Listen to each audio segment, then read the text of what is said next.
Una tarde cualquiera llevé a mi hijo al parque del barrio. Era sábado, hacía calor y había muchas familias. Él tenía 8 años y corría de un lado a otro con una pelota, mientras yo hablaba con otro padre durante apenas unos minutos. Cuando levanté la vista ya no lo vi por ninguna parte. Pensé que estaría detrás de los columpios o escondido entre los árboles. Pero después de recorrer todo el parque empecé a sentir un miedo que nunca había conocido. Grité su nombre una y otra vez. Pregunté a todas las personas que estaban allí. Nadie lo había visto.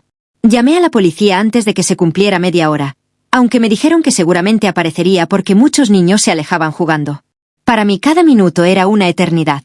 Los agentes comenzaron a revisar las cámaras de las calles cercanas mientras varios vecinos se unían a la búsqueda.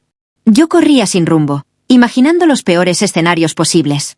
Mi esposa llegó llorando después de recibir mi llamada y apenas podía mantenerse en pie. Los dos repetíamos el nombre de nuestro hijo como si eso pudiera hacerlo regresar. Pasó 1 hora exacta desde que desapareció.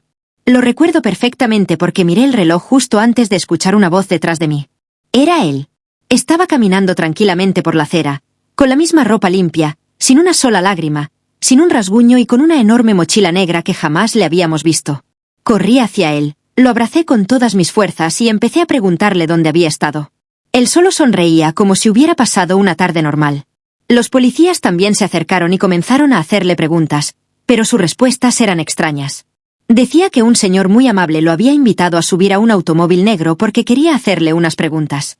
Cualquier padre habría entrado en pánico al escuchar eso, pero lo más extraño fue que mi hijo aseguraba que nunca sintió miedo.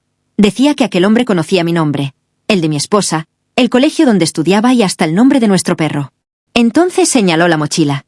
Me dijo que era un regalo. La abrí pensando que encontraría juguetes o dulces. En lugar de eso encontré fajos de billetes perfectamente acomodados, envueltos con cintas bancarias. Al principio creí que eran falsos, pero los policías también quedaron paralizados. Uno de ellos tomó un paquete, revisó varios billetes y pidió apoyo inmediato. En cuestión de minutos el parque estaba rodeado por patrullas. Nos llevaron a una comisaría junto con la mochila. Allí contaron el dinero varias veces. $1.000.000 exactos. Nos interrogaron durante horas. Querían saber si estábamos involucrados en algún delito, si conocíamos a alguien capaz de entregar semejante cantidad de dinero, si habíamos recibido amenazas o si alguien intentaba utilizarnos para lavar dinero. Respondimos que no a todo. Nuestra vida era completamente normal. Yo trabajaba en una pequeña empresa de mantenimiento y mi esposa era profesora. Nunca habíamos visto tanto dinero junto. Los investigadores hablaron con mi hijo en una sala aparte. Cuando salió parecía confundido. Le pregunté qué le habían dicho. Me respondió que solo le hicieron repetir la historia muchas veces. Siempre contaba lo mismo. Un hombre elegante le había dicho que jugara un pequeño juego de preguntas y respuestas. Si respondía correctamente se llevaría un premio para su familia. Mi hijo aseguró que solo contestó cosas simples: cuál era su color favorito, cuál era el nombre de su mamá, qué quería ser cuando creciera. Después el hombre sonrió, le dio la mochila y le dijo que caminara derecho hasta encontrarme. La policía revisó todas las cámaras de seguridad de las calles cercanas. En ninguna aparecía el supuesto automóvil negro. Tampoco aparecía mi hijo caminando por los lugares donde decía haber estado. Era como si durante esa hora simplemente hubiera desaparecido del mundo. Los días siguientes fueron un infierno. Los medios de comunicación descubrieron la historia y nuestra casa quedó rodeada de periodistas. Algunos decían que habíamos inventado todo para hacernos famosos. Otros aseguraban que el dinero pertenecía a una organización criminal y que pronto vendrían a reclamarlo. También aparecieron personas diciendo que el hombre misterioso había hecho lo mismo con otros niños décadas atrás, aunque nadie podía demostrarlo.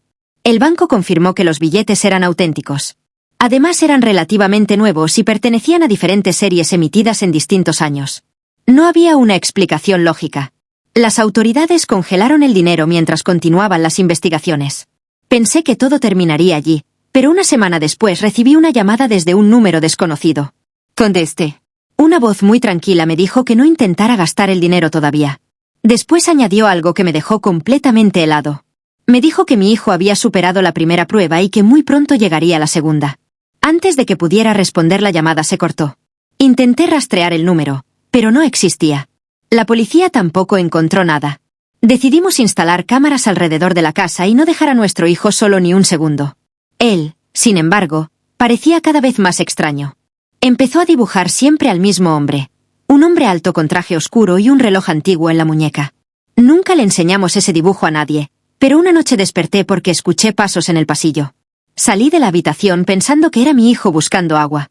Lo encontré de pie frente a la puerta principal, completamente inmóvil. Tenía los ojos abiertos, pero parecía estar dormido. Murmuraba una frase una y otra vez, casi en un susurro. Decía que el hombre volvería cuando el reloj marcara la misma hora. Que entonces tendría que tomar una decisión. Que si elegíamos correctamente nuestra familia, nunca volvería a preocuparse por el dinero. Pero si nos equivocábamos, perderíamos algo mucho más valioso que $1.000.000. Mi esposa comenzó a llorar al escuchar aquellas palabras. Intentó despertar a nuestro hijo, pero él seguía con los ojos abiertos sin reaccionar. Lo tomé de los hombros y lo sacudí con cuidado. Después de unos segundos parpadeó. Miró a su alrededor completamente confundido y preguntó por qué estábamos despiertos. No recordaba absolutamente nada. Le preguntamos qué significaban aquellas frases y quién era el hombre del reloj, pero juró que nunca había dicho nada parecido. Pensamos que tal vez estaba sonámbulo, aunque ninguno de los dos lo había visto caminar dormido antes de aquella noche. Al día siguiente llevamos el dibujo a la policía. Uno de los investigadores lo observó durante varios minutos sin decir una palabra. Finalmente nos preguntó si estábamos completamente seguros de que ese dibujo lo había hecho nuestro hijo sin ayuda. Le respondimos que sí. El hombre respiró profundamente y abrió un viejo archivo guardado en un armario metálico. Sacó varias carpetas llenas de fotografías. Cuando las colocó sobre la mesa sentí un escalofrío.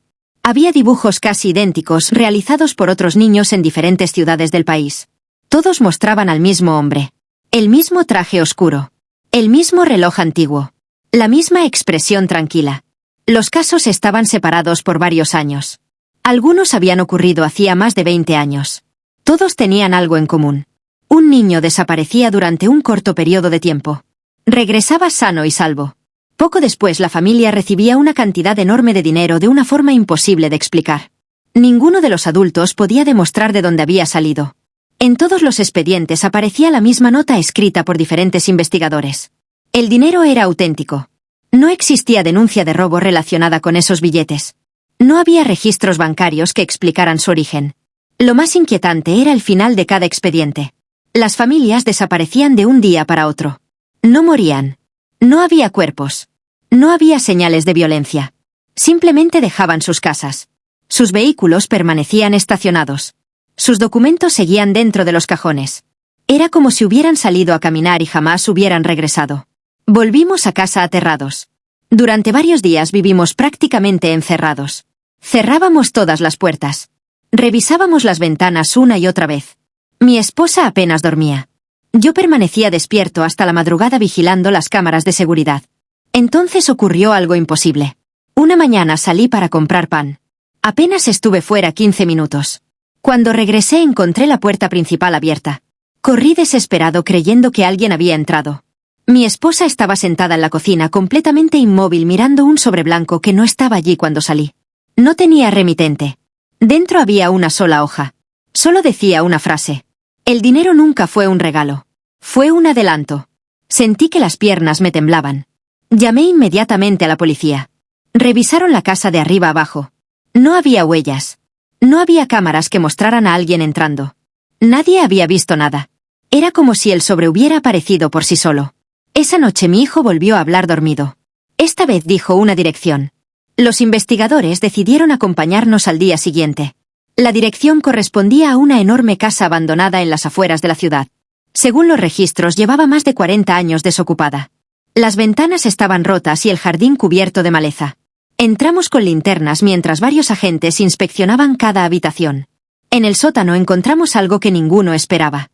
Había una habitación perfectamente limpia. En el centro había una mesa de madera. Sobre ella descansaban decenas de relojes antiguos detenidos exactamente a la misma hora. La misma hora en la que mi hijo había desaparecido. Uno de los policías encontró una caja metálica escondida bajo el suelo. Dentro había fotografías de todas las familias mencionadas en los expedientes. Algunas eran muy antiguas. Otras relativamente recientes. En el reverso de cada fotografía aparecía escrita una fecha y una cantidad de dinero. Cuando llegamos a nuestra fotografía, el aire pareció desaparecer de la habitación. Nuestra foto había sido tomada el día anterior. Nadie nos había fotografiado. En la parte trasera podía leerse: $1.000.000. Primera etapa completada. Debajo había otra línea. Segunda visita programada. Nadie habló durante varios minutos. Los agentes cerraron inmediatamente la casa y comenzaron una investigación mucho más grande. Especialistas revisaron cada rincón del lugar. No encontraron huellas recientes, ni ADN, ni documentos que revelaran quién utilizaba aquella habitación. Mientras tanto, el gobierno decidió quedarse con el dinero hasta esclarecer el caso. Muchos pensaban que era la decisión correcta. Otros aseguraban que alguien muy poderoso estaba ocultando la verdad. Pasaron 2 semanas sin novedades. Comenzamos a creer que todo había terminado. Hasta que una madrugada todas las alarmas de la casa comenzaron a sonar. Las cámaras dejaron de funcionar al mismo tiempo. La electricidad se cortó. Solo quedó funcionando el viejo reloj del comedor. Marcaba exactamente la misma hora. Escuché 3 golpes en la puerta principal. No eran fuertes. Eran lentos. Precisos. Abrí apenas unos centímetros mientras sostenía un bate de béisbol con las manos temblando. No había nadie. Solo una pequeña caja de madera. La llevé al comedor. Dentro había una llave dorada y otra nota. La nota decía: «Gracias por cuidar tan bien de nuestro futuro empleado». Sentí que el corazón se detenía. Miré inmediatamente hacia la habitación de mi hijo. La cama estaba vacía. Corrimos por toda la casa gritando su nombre. La ventana seguía cerrada desde dentro. Las puertas tenían los seguros puestos. Era imposible que hubiera salido. Lo encontramos unos minutos después sentado tranquilamente en el patio trasero mirando el cielo. Cuando nos acercamos sonrió. Nos dijo que el hombre del reloj había regresado. Que esta vez no se lo había llevado. Solo había venido a despedirse. Le pregunté por qué. Mi hijo respondió con una serenidad que jamás olvidaré. Porque ahora ya sabe que ustedes eligieron quedarse conmigo y no con el dinero. Al día siguiente ocurrió algo inesperado. Las autoridades nos llamaron para informarnos que el $1.000.000 había desaparecido de la bóveda donde permanecía bajo custodia. No había señales de robo.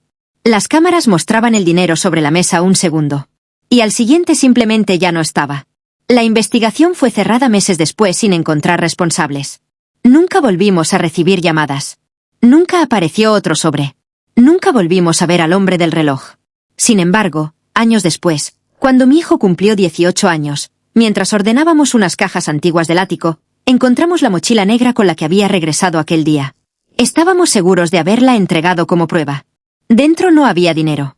Solo un reloj antiguo detenido exactamente a la hora de su desaparición. En la parte trasera tenía una inscripción grabada con letras muy pequeñas. El verdadero premio nunca fue el dinero. Era saber que familias todavía elegían a sus hijos por encima de cualquier fortuna. Desde aquel día el reloj nunca volvió a moverse. Pero cada año, exactamente a la misma hora en que mi hijo desapareció durante 60 minutos, las agujas avanzan un solo segundo frente a nosotros. Nadie ha podido explicarlo.